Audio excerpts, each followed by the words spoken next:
Maaari na tayo magsitayo at tayo ay manalangin. Pumunta na sa harapan ang nakatakdang manalangin ngayong araw. Christine?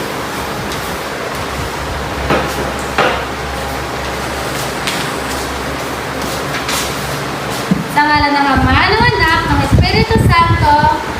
Amen. Panginoon, maraming salamat po sa araw na ito at sa patuloy na paggabay niyo sa amin. At ito ay tinataas ko sa pangalan ni Jesus. Amen. Amen. Ayan, muli, magandang umaga mga bata. Magandang umaga din po, teacher. Ngayon, bago tayo lumako sa ating bagong aralin ngayong araw, may nakakaalala pa ba nung ating tinalakay nung nakaraang linggo? Opo. Sige nga, Christine. Ano nga muli ang ating pinag-aralan nung nakaraan? Talakay po natin ay tungkol sa mabuti o sa masamang nutrisyon, teacher. Tama, natutunan nyo kung ano ang mabuti at masamang nutrisyon sa inyong kalusugan. Ngayon, bago tayo tumangkong sa ating bagong aralin, ay meron akong mga puzzle dito. At kayo ay ipapangkat ko sa 3. Ito ang pangkat una, pangalawa, at pangatlo. Ang mga larawan na ito ay kailangan nyo lamang buuin at idikit sa isara.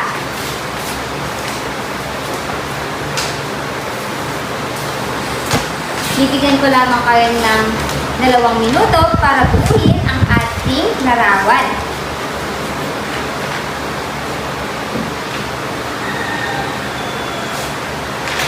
Yan, tapos na ang inyong oras. Pangidikit na dito ang inyong mga ginawang ang mga binuuning larawan.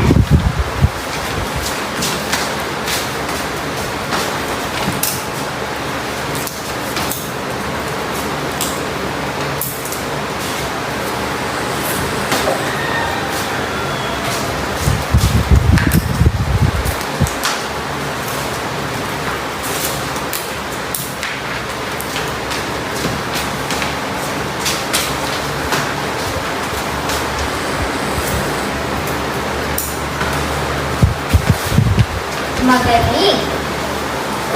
Ngayon, bigyan nyo nga ng 3 palakpak at 3 padyak ang inyong mga sarili. Ngayon, maaari na kayong umayos ng upo at tayo ay makinig ng mabuti. Tatanungin ko kayo, meron na ba kayong idea kung ano ang bago nating tatalakayin ngayong araw? Teacher, tungkol po sa kalsada. Tama. Ano pa? Wala na. Ngayon, ang bago natin tatalakayin ngayong araw ay tungkol sa paalalang pangkaligtasan sa kalsada.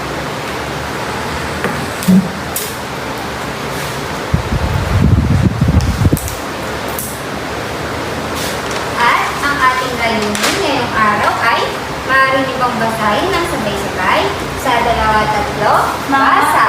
Mga layunin ay nalalaman ng mga paalalang pangkaligtasan sa kalsada. Nasasabi ang mga ilang paalala ng pangkaligtasan sa kalsada at sinaisasabuhay ang kahalagahan ng mga paalalang pangkaligtasan sa kalsada. Magaling. At yung mga layunin na yan ay dapat natin matutunan pagkatapos ng ating aralin ngayong araw. Ngayon, doon sa mga binuo nating puzzle, familiar ba kayo dito? Opo! Sa tingin nyo, anong tawag dito sa unang larawan? Traffic light po! Ayan, magaling. Ito ang ating tinatawag na traffic light o ilaw trapiko. Ito ay may 3 kulay. Ano kaya ang mga kulay nito? Pula, dilaw, green, Verde! Ngayon, sa unang kulay, alam niyo ba kung ano ang ibig sabihin niyan kapag yan ay inyong makita? Sa pulang ilaw po, hihinto. Ayan, at ang pulang ilaw, ang ibig sabihin ay huminto.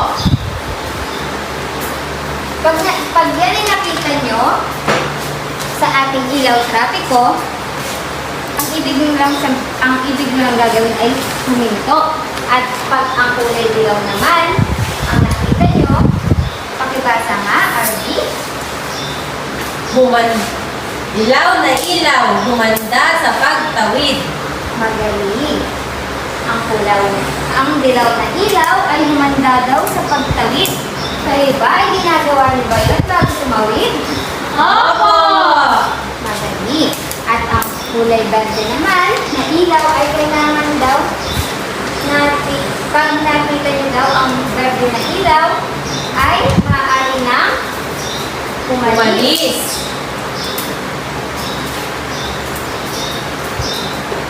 Ayan. Ngayon, maaari bang basahin muli kung ano-ano ang ilaw trapiko? Walang ilaw, huminto. Dilaw na ilaw, humanda sa pagtawid. Berde na ilaw, maaari na umalis. Ayan, at yan ang unang ilaw trapiko. Yan ang sinasabi natin. Ilaw trapiko. Ngayon, dumako naman tayo sa pangalawa. Sa pangalawang ilaw trapiko.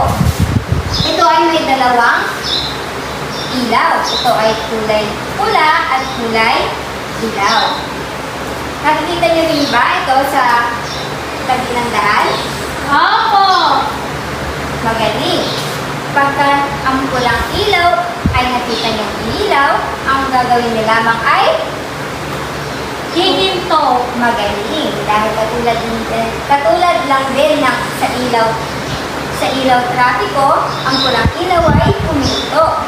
Ngayon, yung kulay berde naman na ilaw sa ilaw trapiko ng pangtawid, ay doon pa lamang kayo tatawid. Naunawaan ba? Opo, teacher! Yan. Ngayon, meron naman tayong binuong puzzle kanina na ang nakalagay ay stop, look, and listen. Pagibasa nga muli. Stop, look, and listen. Ayan, sa Tagalog, Huminto, magmasid, at makinig. Ngayon, meron naman ako mga ilang paalala sa pagtawid sa kalsada.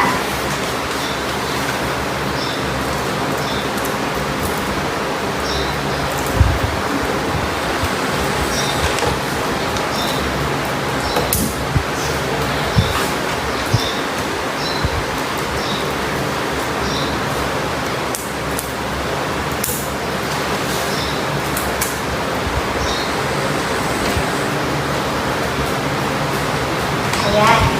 Paalala sa pagtawid sa kalsada. Maaari mo bang basahin ang unang paalala, Christine? Tumigil. Huwag agad tatawid sa kalsada. Tumigil muna at magpasid bago tumawid. Tama. Ang unang paalala ay tumigil. Ito ay dapat natin gawin bago kayo tumawid. Huwag agad tatawid. Sa pangalawa naman, pakibasa nga, Christine, ay RB. tingin sa kaliwa. Tumingin sa kaliwa kung may parating na sasakyan. Tama. Kailangan din natin tumingin sa kaliwa kung may paparating na sasakyan. At pangatlo, RB. Tumingin sa kanan. Tumingin sa kanan kung may paparating na sasakyan. Tama. Kung titingin ka sa kaliwa, dapat din kayo tumingin sa kanan. Sa pang-apat, pakibasa nga, Christine. Makinig. Pakinggan maigi kung may naririnig na sasakyan. Tama, kailangan natin makinig kung may paparating ba sasakyan. Para ligtas tayo sa pagtawid. Panglima, Tignan kung may sasakyan. Tumingin kung may parating na sasakyan o padaan ng sasakyan iyong harapan. Tama, kailangan din natin tumingin kung may paparating na sasakyan sa ating harapan. At ang pang-anim ay maghintay at mag-isip bago tumawid, maghintay at mag-isip kung papaano makakatawid ng ligtas. At ang pang-pito, huwag tumakbo sa kalsada. Iwasan ang paglaro, lalo na ang pagtakbo sa kalsada. At ito ang 7 paalala sa pagtawid sa kalsada. Ito ay dapat nating gawin. Huwag tayo basta-basta tatawid. Sino ba dito ang tumatawid na ginagawa ito? Christine po! Tama si Christine. Sino din naman dito ang tumatawid basta-basta nung tatakbo? Si Harvey po. Mali naman si Arby doon.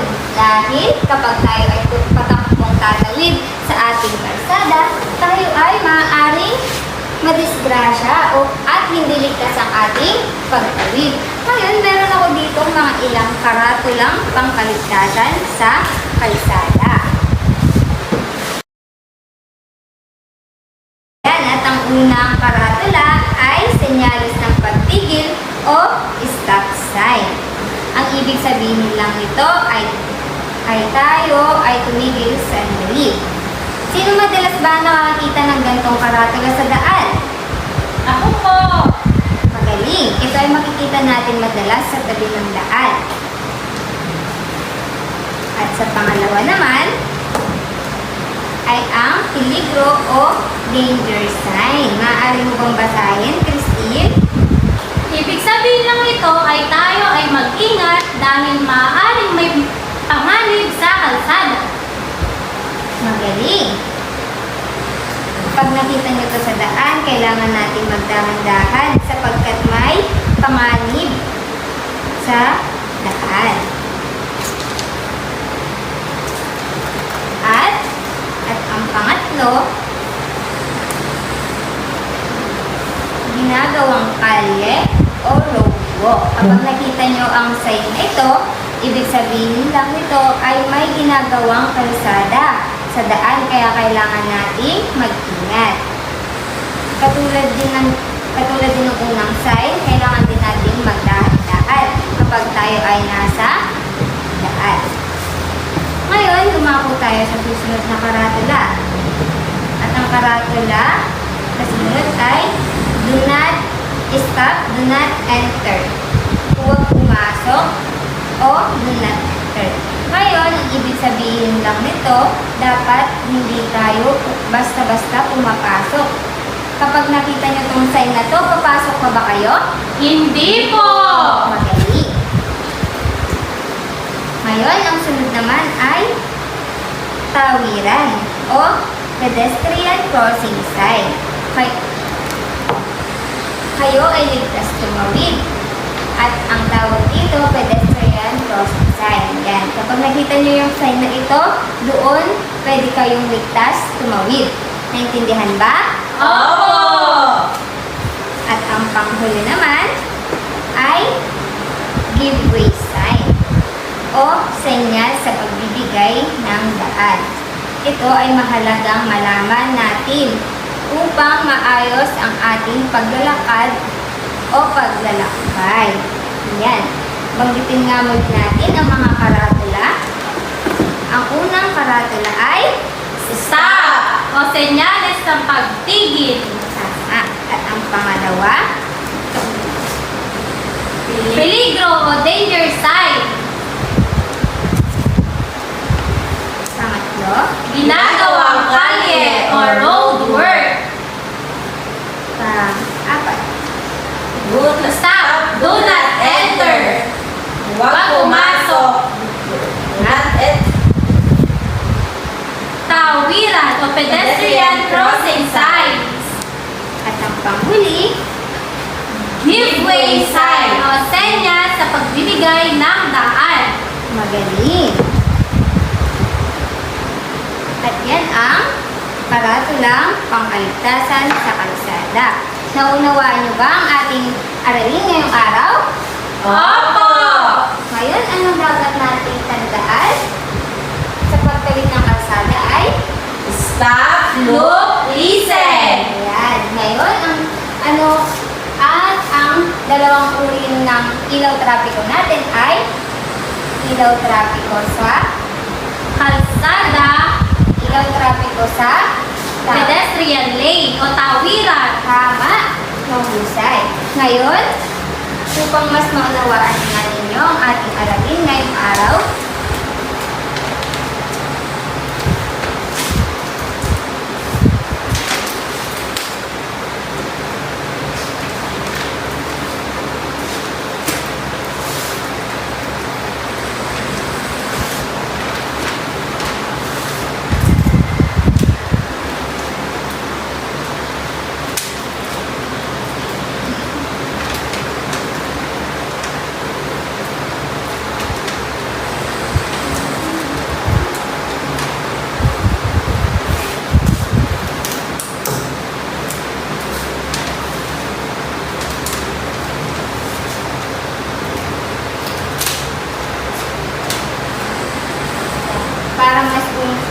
para mas maunawaan nga ninyo, kapag nakita nyo sa daan o sa ilaw trapiko natin, sa kalsada, ang kulay pulang ilaw ay kailangan nating Huminto. tama. At ang pangalawa naman, kung ang ilaw ay kulay dilaw, Kumanda sa pagtawid. magaling. At ang kulay berde naman, Maaari na umalis. magaling. Ngayon, bigyan nyo nga ng magaling clap ang inyong sarili. Ganito lamang ang magaling clap. Isa, dalawa, tatlo. Ang galing. Isa, dalawa, tatlo. Ang galing. Isa, dalawa, tatlo. Ang galing-galing. Kayo naman. Sa dalawa, tatlo, ang galing. Sa dalawa, tatlo, ang galing. Sa dalawa, tatlo, ang galing-galing. Yan, mahusay. Ngayon, nagbigay nga kayo ng ilang karatulang nabanggit natin kanina. Stop. Tama. O, senyales ng Paghinto. magaling. Sino pa makakapagbigay? Danger sign po, teacher. Mahusay. Meron pa ba? Do not enter po. O, wag. Pumasok. Magaling. Ngayon, tiyak nga na naunawaan ninyo ang ating bagong aralin ngayong araw. Ano nga muli ang ating bagong aralin ngayong araw? Paalalang pagkaligtasan sa kalsada. Magaling. Yan lamang, doon nagtatapos ang ating aralin ngayong araw. Maraming salamat.